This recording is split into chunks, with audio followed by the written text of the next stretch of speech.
नया पाप, एक और नया विधायक और एक और काली करतूत। साथियों, आप सबने सुना किस तरह से नरेश बालियान जो 10 साल से विधायक है, आप सब लोग ने सुने कैसे उगाही करते हुए, रंगदारी करते हुए वो ऑडियो टेप सबके सामने आए हैं। अब साथियों मैं बताती हूँ एक बहुत ही संवेदनशील मुद्दे के बारे में। मैं आपको बताती हूँ एक और खासम खा विधायक के बारे में, नरेश यादव मेहरौली से।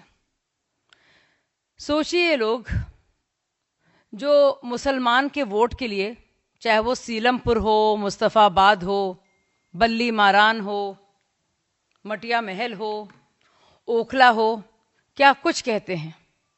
ये वो लोग हैं साथियों, 2017 में जब पंजाब में असेंबली चुनाव होने जा रहे थे, सोचिए किस तरह से अपनी राजनीतिक जमीन तैयार की है इन लोगों ने। और अब ध्यान दीजिए इस बात पर कि नरेश यादव, जिनको पंजाब भेजा गया था और भी विधायकों के साथ, कि वहां पे अपनी राजनीतिक धरती को ढूंढे, जमीन बनाएं और वोट हासिल करें, उन्होंने बाकायदा गौरव कुमार और विवेक कुमार के साथ मिलकर एक ऐसा षड्यंत्र रचा है साथियों। ये है बात कुरान शरीफ की बेअदबी की। बाकायदा मलेरकोटला में सड़क पर कुरान शरीफ के फटे हुए पन्ने पाए गए, जिसको लेकर कंप्लेंट की गई। इसमें नंद किशोर के साथ 3 और लोगों के नाम थे। साथियों, मलेरकोटला की कोर्ट जो पहले संगरूर होती थी, वहां के एडिशनल सेशंस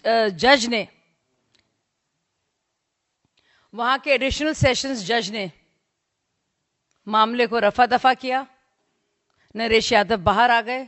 हालांकि अरविंद केजरीवाल का बयान है कि मैं इसमें जस्टिस दिलवाऊंगा, और यह माना गया कि सबूत कम है, नाकाफी हैं। लेकिन 3 दिन पहले की बात है, हालांकि बहुत बड़ी खबर है ये, लेकिन इसको दबाने की कोशिश की जा रही है।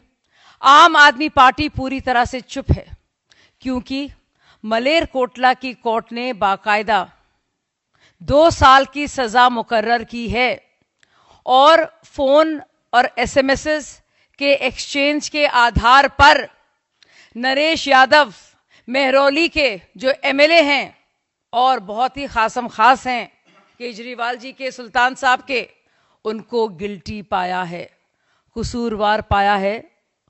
उनके वकील इसको चुनौती जरूर देंगे। साथियों, एक और बात बताना बहुत जरूरी है, क्योंकि ये पार्टी अपने को बहुत सेक्युलर बताती है। चाहे बात हो इमामों की, या बात हो उनकी सैलरीज की, या बात हो मुस्लिम हतैशी पक्ष की।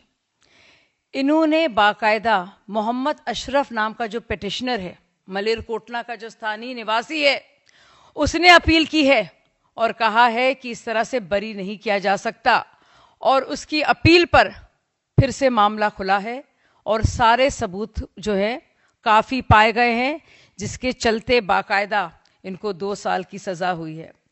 साथियों, ये बात सिर्फ कुरान शरीफ की बेअदबी की नहीं है, या भगवत गीता हो या बाइबल हो। ये बात है उस शातिर दिमाग सोच की, उस काली सोच की, उस सत्ता की हवस की, जिसके चलते ये पार्टी कुछ भी कर सकती है, किसी भी हद तक जा सकती है, पैसे बटोरने के लिए, चाहे उगाही करना हो या इनको धार्मिक उन्माद बढ़ाने के लिए, वोट हासिल करने के लिए दंगे फसाद करना हो। अरविंद केजरीवाल कहते थे, और मैं उनको राखी बांधती थी, और हम सब लोगों ने मिलकर आम आदमी पार्टी बनाई थी। साथियों, क्या कहते थे अरविंद केजरीवाल? जगह जगह जाकर कहते थे, ऐसे इंसान को वोट दो, ऐसे एमएलए का चयन करो, जैसे बेटी के लिए दामाद ढूंढते हो। तो ये वक्त आ गया है साथियों। एक जरूरी बात मैं कहना चाहूंगी, अब लोगों को सोचना है और चुनना है कि फिरौतीबाज, रंगदार, मुनाफाखोर, भ्रष्ट लोगों के साथ दिल्ली की जनता को निजात दी जाएगी, या हम लोग इसी तरह से बदहाल दिल्ली की दुर्दशा को देखते रहेंगे। एक और जरूरी सवाल ये केजरीवाल जी के लिए है, उनके साथ साथ चाहे वो शोएब हो या फिर अमानतुल्ला खान हो। मैं ये कहना चाहूँगी कि दिल्ली में हर जगह जब चुनाव का प्रचार हो, नरेश यादव जी की बात और जिस तरह से कुरान शरीफ के पन्ने फाड़ने पर और उनको ज़मीन पर फेंकने पर जिस तरह से मामला आया है, मैं चाहूँगी कि केजरीवाल जी जगह जगह नरेश यादव की इस काली करतूत के बारे में बताएं। ख़ास तौर से जैसे कि मैंने पहले कहा, मुस्तफ़ाबाद में जाएं, सीलमपुर जाएं, मटिया महल जाएं, ओखला जाएं। साथ ही साथ उनके एक और ख़ास मित्र अखिलेश यादव जी जो पार्लियामेंट में संबल को लेकर बड़े उग्र हो रहे हैं, ये वो भी जवाब दें, वो भी बुलाएं जब यूपी में चुनाव हो और लेके जाएं। नरेश यादव तो खैर जेल में होंगे, लेकिन अरविंद केजरीवाल ज़रूर जाएं और बताएं कि मुसलमानों के प्रति उनके जज्बातों के खिलवाड़ को लेकर ये पार्टी क्या कुछ नहीं कर सकती है। ये पार्टी इतनी खतरनाक जगह पे आ गई है मेरे साथियों, और इतनी भयावह जगह है ये कि इनका यहाँ से लौटना बहुत मुश्किल है। चाहे वो संदिग्ध अपराधी हों या आतंकवादी हों या गैंगस्टर्स हों, आम आदमी पार्टी की काली करतूतों का भंडाफोड़ करना बहुत ज़रूरी है। इन्होंने एक हद पार कर दी है और इसलिए ज़रूरी है कि उनको कॉल आउट किया जाए और जगह जगह जो उनके लिए ख़ास मुस्लिम प्रेम है, कुरान शरीफ के प्रति जो मोहब्बत जिन्होंने दिखाई है, उनके एक बहुत चहीते विधायक ने वो काली करतूत को भी उजागर करना बेहद ज़रूरी है। धन्यवाद। बिल्कुल, और ये बात ना सिर्फ उन्होंने कही है, ना सिर्फ ममता बनर्जी ने और टीएमसी ने बार बार कहा है कि ममता बनर्जी को ही होना चाहिए लीडर ऑफ अपोजिशन, बल्कि इस बात को तो उद्धव ठाकरे जी ने भी कहा है। तो अब ये उनको सोचना है, ये उनको तय करना है कि उनका लीडर कैसा हो, क्योंकि टीएमसी ने या फिर उद्धव ठाकरे की शिवसेना ने बाकायदा इसका ऐलान सबके सामने कर दिया है कि उनको कोई भी विश्वास नहीं है किसी भी तरह का राहुल गांधी जी की योग्यता पर और उनकी काबिलियत पर और उनकी लीडरशिप एबिलिटीज़ पर।